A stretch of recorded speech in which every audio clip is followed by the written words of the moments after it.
কথার উপরে তটা, ফটোর উপরে তটু, এই ধরনের একটা শিরোনাম দিয়ে আমি আমার এই বক্তব্যটি, এই ভিডিওটি শুরু করলাম। সবাইকে শুভেচ্ছা এবং সালাম। আমি কিছুক্ষণ আগে একটা ভিডিও দেখলাম আমাদের ফেনী শহরেরই।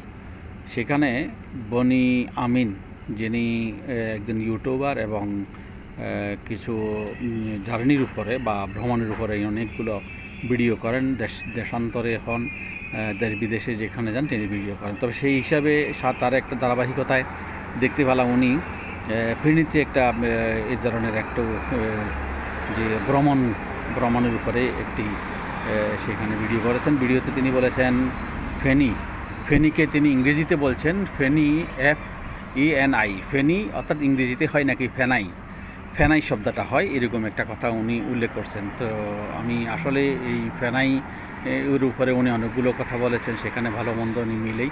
তবে এই ফ্যানের উপরে আমার একটা ক্ষোভ বা রাগ আছে। উনি যেভাবে, হয়তো এটাকে উনি কীভাবে বলেছেন জানি না, তবে উনি যেভাবেই বলুন, তবে আমি এখানে একটা যেটাকে বলে যে আপনার তিরস্কার বা এক ধরনের তিরস্কারমূলক শব্দই ফেনাই। যদি আসলে ফেনাই শব্দটা যদি ইংরেজিতে যদি ফেনাই হয়ে থাকে, তো ইনি কিন্তু আবার ওনার নামের উপরে লিখছেন যে বনি আমিন।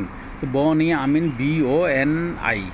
যেমন উনি ফেনাইকে এইভাবে উচ্চারণ করেছেন FENI যদি হয়, তাহলে ইংরেজিতে হয় ফেনাই। তাইলে আমিও বলবো বনি আমিন যেখানে লিখেছেন তেমনি সেখানে হবে BONI, বনাই। ওনার নাম হবে বনাই। তো সুতরাং ফেনাইর সাথে বনাইয়ের সাথেও পুরাই মিল। তো আমি আসলে আপনার নামটা তিরস্কার করি বলি নাই, আপনি যেভাবে বলছেন সেভাবে ওই আপনার শব্দটার সাথে লেখা কথাটার সাথে আমি একটু মিলাই দিলাম, আর কিছুই না। তো আমার ভিডিওটা যদি শুনে থাকেন বা আপনি কিন্তু পৌঁছাই থাকে, তো আমার উপরে রাগ করবেন না। ধন্যবাদ আপনাকে যদি ভিডিও দেখে থাকেন, আর যারাই দেখবেন সবাইকে ধন্যবাদ। আসসালামু আলাইকুম।